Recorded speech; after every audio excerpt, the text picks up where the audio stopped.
और प्यारे बच्चों क्या हाल है, सभी मजे में है कि नहीं है। चलो अब तक अपन ने बहुत सारे चैप्टर्स के क्वेश्चंस को किस तरीके से अप्रोच करना चाहिए ये सीख लिया है। आज मैं आपके लिए फिर से एक नई सीरीज को मतलब चैप्टर लेके आया हूँ जिसका नाम है application of integration, definite integration यानी कि integrals, application of integration and differential equation. तो बेसिकली इस तरह के चैप्टर्स के क्वेश्चन को किस तरीके से हम करने वाले हैं, आ जाइए देखते हैं। हाउ टू अप्रोच सीरीज के अंदर पहला क्वेश्चन क्या कह रहा है, integration of e to the power x and bracket में कुछ तामझाम दिया हुआ है यार, इस तामझाम का समेटा करना पड़ेगा। देखो अब इसके बराबर में लिखा हुआ है G x plus C where C is the constant of integration. Then G of half will be what, G of half क्या होने वाला है ये बता दो। तो मैं तो इतना सी बात जानता हूँ, जब ई की पावर एक्स जैसा मतलब ड्रामेबाज बाहर बैठा हो और अंदर हमारे पास ब्रैकेट में दो तीन टर्म दे रखी हो, तो ये देखो किसी एक टर्म का डिफरेंशिएशन दूसरे टर्म्स तो नहीं है, ये चेक कर लो तुम्हारा आंसर आ जाएगा। तो क्या करना है, बेसिकली एफ एक्स और एफ डैश एक्स वाली इंटीग्रेशन की टेक्निक यूज करनी है। तो अगर मैं इसमें से किसी को भी एक एफ एक्स मानता हूं तो उसका बचा हुआ एफ डैश एक्स होना चाहिए। क्लियर। चलो आगे नेक्स्ट है हमारे पास integration of x cube sine x d x is equal to G x plus C where C is the integration of constant of integration if 8 time G pi by two plus G dash pi by two is equal to alpha pi cube beta pi square gamma alpha beta. Question पूरा पढ़ना हमेशा, is equal to this and it is integer then this value will be what. तो simple सा logic ये कहता है कि वो जी डैश मांग रहा है, तो इसका मतलब जी डैश क्या होगा, ये इंटीग्रेशन फॉर्मेट में लिखा हुआ है, तो जी डैश क्या हो जाएगा x cube sine x G x, G dash G x क्या हो जाएगा एक्स क्यूब साइन एक्स ना, करेक्ट। अगर मेरा G x x cube sine x है तो यहां से जी डैश एक्स, अगर मैं जी डैश एक्स निकालूं तो इसका डिफरेंशिएशन क्या होगा एक्स क्यूब साइन एक्स, उससे आपका जी डैश पाई बाई टू निकल जाएगा। क्लियर।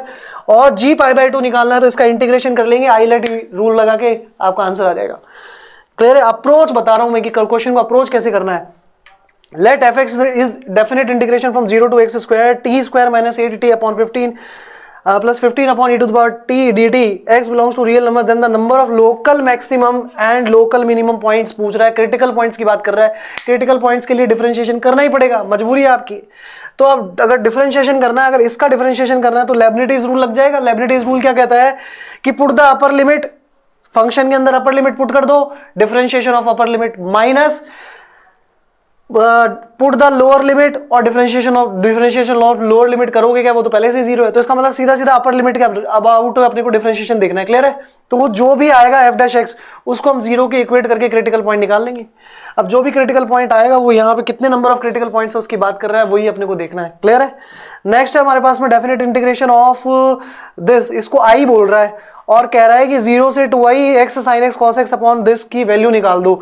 तो बच्चों सिंपल सा लॉजिक बताता हूं, इसको सॉल्व करना है ना तो डेफिनेट इंटीग्रेशन की प्रॉपर्टीज यूज करो। कौन सी, 0 to a f x d x is equal to 0 to a f of a minus x d x, correct. तो वहां से ये चीज मुझे तो फीलिंग आ रही है 1 हो जाएगा, प्रैक्टिस तो तुमने भी की होगी। तो अब जब इसकी वैल्यू निकालोगे तो तुम्हें समझ में आ जाएगा कि ये जो भी ये वैल्यू आ रही होगी, शायद पाई बाई 2 या पाई बाई 4 जो भी आ रहा होगा वो यहाँ पुट कर देना, तो ये बन जाएगा 0 से pi by 2 x sine x type कुछ, करेक्ट। जो फीलिंग आ रही है उस हिसाब से इसकी वैल्यू भी कुछ डेफिनेट बन जाएगी, ये भी सॉल्व हो जाएगा। आगे देखो the area of the region, इसका रीजन निकालना है।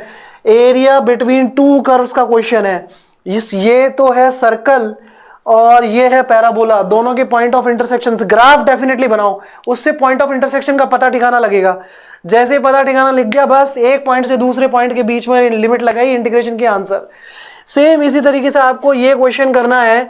ये क्वेश्चन क्या कह रहा है कि the area of the region enclosed by the curve, ये भी पैराबोला।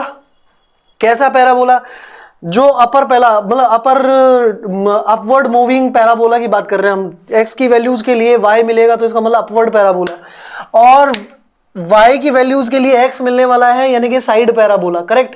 अब ये साइड पैराबोला लेफ्ट वर्ड है कि डाउन राइट वर्ड है, ये आप दिमाग लगाओ क्योंकि यहाँ पे x का कोफिशिएंट नेगेटिव है, करेक्ट। क्लियर है ये चीज। अब दोनों एक दूसरे को इंटरसेक्ट कर रहेंगे, फर्स्ट क्वाड्रेंट में करेंगे कि थर्ड क्वाड्रेंट में करेंगे वो देखना है। वहां से ग्राफ बनाते ही आपको आपका सॉल्यूशन मिलने वाला है। पॉइंट ऑफ इंटरसेक्शन मिला 0, एक पॉइंट से दूसरे पॉइंट के बीच में इंटीग्रेशन लगाया और आंसर आई कि नहीं आई बात समझ में। तो आई होप बच्चों यहां तक सभी बच्चों को ये चीज समझ में आ गई होगी कि इस तरह के क्वेश्चंस को किस तरीके से अप्रोच करते हैं। अभी तक के लिए इतना ही, फिर से लाएंगे एक और वीडियो जिसमें आपको बताएंगे कि क्वेश्चन को किस तरीके से अप्रोच करते हैं बाकी के चैप्टर्स में। Thank you so much.